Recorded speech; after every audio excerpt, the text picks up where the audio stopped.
Okay. ಅದೇನೋ ಕಟ್ಟಪ್ಪ ಅಂತ ಪಾತ್ರ ಮಾಡಿದ್ಯಲ್ಲ ಸತ್ಯರಾಜ್, ನನ್ನ ಎಕ್ರ ನಿನ್ನೆಳೆ ನೀನು ಹೆಂಗೆ ಕಾವೇರಿ ಇಶ್ಯೂ ತಲೆ ಹಾಕಿದೆ, ಕಾವೇರಿ ಇಶ್ಯೂ ಬೈದೆ ಕನ್ನಡಿಗರನ್ನ ಸಾಯಿಸ್ಬಿಡ್ತೀನಿ.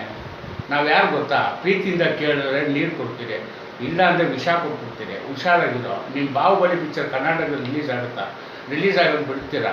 ನೀವು ಸಾರಿ ಕೇಳಬೇಕು ಕನ್ನಡಿಗರಿಗೆ. ಸತ್ಯರಾಜ್, ನೀನು ಯಾವನಾದ್ರೆ ನನ್ನ ಎಕ್ರ ಅರ್ಥ ಆಯ್ತಾ? ಕಾವೇರಿ ವಿಷಯಕ್ಕೆ ಹೆಂಗೋ ನೀನು ತಲೆ ಹಾಕ್ತೆ ಗಂಡು. ನಿನ್ನೆಳೆ ಇದು ಯಾರು ಮಾತಾಡ್ತಾರೆ ಗೊತ್ತಾ? ಹುಚ್ಚ ವೆಂಕಟ್, ಒಬ್ಬ ಕನ್ನಡಿಗ ಮಾತಾಡ್ತಿರೋದು. ಅರ್ಥ ಆಯ್ತಾ? ಇದು ಮೇನ್ ಇವಾಗ ಹೇಳ್ತಾ ಇರೋದು. ಬಾಹುಬಲಿ ಕರ್ನಾಟಕದಲ್ಲಿ ರಿಲೀಸ್ ಆಗೋಕ್ಕೆ ನಾವು ಕನ್ನಡಿಗರು ಬಿಡಲ್ಲ. ಮಂಡ್ಯದವ್ರು ಏನು ಬಿಡ್ತೀರಾ? ಬಿಟ್ಕೊಟ್ಟು ಕಾವೇರಿ ಇಶ್ಯೂಗೆ ಹೋದ್ರೆ ಮಗನ ಕೊಳೆಗಳು ಮಾಡಾಕ್ಬಿಡ್ತಾರೆ. ಅರ್ಥ ಆಯ್ತಾ? ಸಾರಿ ಕೇಳಬೇಕು. ಬಾಹುಬಲಿ ಆಮೇಲೆ ರಿಲೀಸ್ ಆಗುತ್ತೆ. ಇದೆಲ್ಲ ಕಡೆ ಹೋಗುತ್ತೆ. ಇದೆಲ್ಲ ಟಿ ವಿ ಚಾನಲ್ ಹಾಕಬೇಕು. ಟಿ ವಿ ತಾವು ಹಾಕಬೇಕು. ಎಲ್ಲ ಚಾನಲ್ ಹಾಕ್ಬೇಕು ತಾವು. ಅರ್ಥ ಆಯ್ತಾ? ಇನ್ಯಾರು ನನ್ನ ಮಕ್ಕಳು ಕನ್ನಡಿಗರ ಬಗ್ಗೆ, ಕರ್ನಾಟಕದ ಬಗ್ಗೆ, ಕಾವೇರಿ ಬಗ್ಗೆ ಮಾತಾಡಿದ್ರು ನನ್ನ ಮಕ್ಕಳನ್ನ ಸಾಯಿಸ್ಬಿಡ್ತಾರೆ. ಅರ್ಥ ಆಯ್ತಾ? ನಮ್ಗೆ ಎಷ್ಟು ಶಾಂತವಾಗಿರ್ಬೇಕು ಅಷ್ಟು ಗೊತ್ತು. ಅದು ಮೀರಿದ್ರೆ ಗೊತ್ತಾ ನಾವು ರಾಕ್ಷಸರು. ಇಡೀ ಪ್ರಪಂಚನ ಆಗ್ತಿರೋದು ಒಬ್ಬ ಕನ್ನಡಿಗ ಹಾಕೋಣ ಹುಚ್ಚ ವೆಂಕಟ್.